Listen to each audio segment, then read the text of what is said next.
നല്ല കുടിയും ഉണ്ടായി. അങ്ങനെ ഷുഗറൊക്കെ കൂടി അങ്ങനെയൊക്കെയാണ് വീണ് മരിച്ചത്. അയാളുണ്ടെങ്കിൽ ഈ പണിക്ക് നടക്കൂല കേട്ടോ, ഇവര് ഈ പണിക്ക് ചെയ്യുന്നില്ല. ഹസ്ബൻഡ് മരിച്ചു പോയില്ലേ? 2018 ബന്ധുക്കളാരും അങ്ങനെ? പുള്ളിക്കാരുടെ ബന്ധുക്കൾ അമ്മയുണ്ട്, ഒരു അനിയനേ ഉള്ളൂ.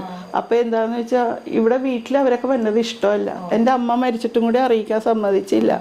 നമ്മളിവിടെയുള്ള നിൽക്കണ അന്ന് വീടൊന്നും ഇതായിട്ടില്ല. അതാണ് ഞാൻ അവരായിട്ടൊരു ഇടക്ക് വിളിക്കും. അനിയൻ്റെ കെട്ടിയാളും മകളൊക്കെ വിളിക്കും.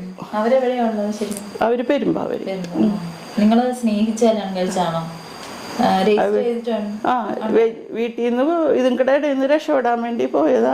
30 സെന്റ് പോയി കിട്ടി, അത്രേ ഉള്ളൂ. ആള് മരിക്കുകയും ചെയ്ത്. വാടക വീടുവാണ്, എങ്ങാട് പോണേ എന്താണെന്ന് അറിയാൻ പറ്റാതെ നിൽക്കണേ. പുള്ളി റിയൽ എസ്റ്റേറ്റ് എന്തെങ്കിലുമൊക്കെ വെറുതെ ഇരിക്കൂലായിരുന്നു. നല്ല കുടിയും ഉണ്ടായി. അങ്ങനെ ഷുഗറൊക്കെ കൂടി അങ്ങനെയൊക്കെയാണ് വീണ് മരിച്ചത്. പണിയല്ല, വീട്ടിൽ തന്നെ. ഇങ്ങനെ ഷുഗർ എന്തോ കുറഞ്ഞു പോയിട്ടായിട്ട് ഒരു പൂച്ച ഉണ്ടായി. അപ്പൊ ഭക്ഷണം കഴിക്കാന്നപ്പോ പൂച്ചയുടെ ഓർമ്മ വന്നു. അപ്പൊ ഈ കറിയൊക്കെ ഇട്ട് പുറത്തോട്ട് പോണുണ്ട്. ഞാൻ തിരിഞ്ഞു നോക്കിയപ്പോ ആളെ കാണാനല്ലോ, ഓടിച്ചെന്ന് നോക്കിയപ്പോ താഴെ കിടക്കാൻ അടിച്ച് വീണിട്ടേ. അങ്ങനെ ലക്ഷോറിലല്ല, വൈറ്റിലേല് വെൽക്കെയറില് അവിടെയാണ് കൊണ്ടുപോയത്. അപ്പൊ തന്നെ എൻ്റെ അനിയത്തിയുടെ മക്കളും അവരൊക്കെ ഓടി എത്തിയായിരുന്നു. അന്നേരം 1500 പഞ്ഞി വരെ ഉള്ളി കയറ്റിന്ന് അങ്ങോട്ട് നൊത്തുപോയെന്ന്. അങ്ങനെ പൂച്ചയുടെ ഒപ്പമൊക്കെ ഓടി നടക്കുകയും പൂച്ച ചാടുമ്പോൾ ഒപ്പത്തിൽ ചാടി അങ്ങനെയൊക്കെ നടക്കുന്ന ആളാ. പിന്നെ ആ സമയത്ത് ഓർമ്മ പോയതാന്ന് തോന്നണേ, ഷുഗർ ഏതാണ്ടും കുറഞ്ഞു പോയിട്ട്. അപ്പൊ തന്നെ ഞാൻ അമ്മനെ വിളിച്ച്, ഒറ്റക്ക് ഇരുന്നിട്ട് കൂകണ്, എന്ന് പറഞ്ഞ് കൂകണ് രാവിലെ. അപ്പൊ ഞാൻ അമ്മനെ വിളിച്ച്. അപ്പൊ അമ്മ പറഞ്ഞ കാലത്തെ കുടിച്ചിട്ട് കിടന്നിട്ട് കൂകണേയിരിക്കും എന്ന് പറഞ്ഞു. ഓർമ്മ ഈ ബ്രഷ് ഏതാണ്ട് കുറഞ്ഞു പോയതാണ്. അപ്പൊ അമ്മ വന്നിട്ട് എൻ്റെ ഹസ്ബൻഡിൻ്റെ അമ്മ വഴക്ക് പറഞ്ഞു തന്നെ, നീ വല്ലയിടത്ത് തിരിയടി, അത് കാലത്തെ വലിച്ചു കയറ്റിയിട്ടാണെന്ന് അങ്ങനെ ഓർമ്മ എന്തോ ആയിട്ടാണ് ആ പൂച്ചയുടെ ജ്വരം വന്ന് അതിന്റെ പുറകെ പോയി വീണതും. ആ സമയത്ത് ചേച്ചി അഭിനയിക്കുന്നുണ്ടായിരുന്നോ? ഞാൻ അഭിനയിക്കുന്നുണ്ടായി. അപ്പോഴൊക്കെ വർക്ക് കുറവാ. ഇപ്പൊ 2004 അരക്കിലോട്ട് തളർന്നു പോയത് ഹസ്ബൻഡ്.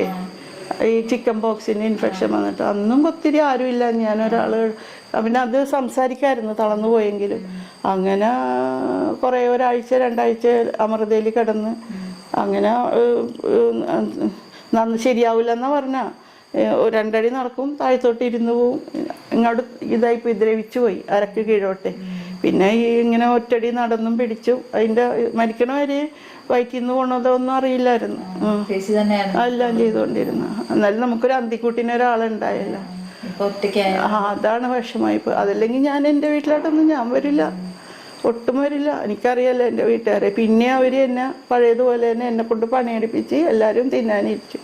അത് വേണ്ടെന്ന് വെച്ചിട്ടാണ് ഞാൻ പോയി. അപ്പം ഹസ്ബൻഡ് പറഞ്ഞു, നീ കുടുംബമൊക്കെ ഓക്കെയല്ലേ, എനിക്കെന്തെങ്കിലും വന്നാൽ അവർ പൊന്നുപോലെ നോക്കുമെന്ന് പറഞ്ഞു. ഞാനത് എപ്പോഴും ഓർത്ത് കരയാറുണ്ട്. പൊന്നുപോലെ നോക്കണ ആൾക്കാരല്ലേ ഇത്.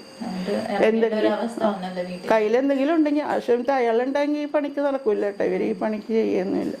വീടും കിട്ടൂലല്ലോ, ഹസ്ബൻഡ് ഉണ്ടെങ്കിൽ വീട് കിട്ടൂല. ഞാനല്ല ഒരാഴ്ചയെങ്കിലും എനിക്കൊന്ന് സമാധാനത്തിൽ അവിടെ നിന്നെങ്കിലും എനിക്ക് പറ്റിയില്ലല്ലോ എന്നുള്ള വിഷമേ ഉണ്ടായുള്ളൂ.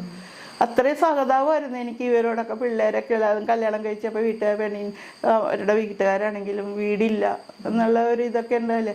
ഏറ്റവും കൂടുതൽ സന്തോഷം അതൊക്കെ വീടായല്ലാന്ന്. എൻ്റെ അനിയത്തി പറയും, ഒരു കിളിക്കൂടെന്നും പറഞ്ഞ് എപ്പോഴും പറയും. അപ്പോഴും ഞാൻ വിചാരിക്കണേ, ഇത് ഇപ്പം തോന്നില്ല, കുറേ കഴിയുമ്പോൾ നീ ഇത് കൊട്ടാരെന്ന് നിൻ്റെ നാവ് കൊണ്ട് തന്നെ പറയും. കെട്ടിയാനും ഒരു നിവൃത്തിയില്ലാത്തതാണ്. നെഗളം കൂടിയിട്ടായിരുന്നു, നെഗളം. അങ്ങനെയാണ് എൻ്റെ ജീവിതം ഉണ്ടായത്.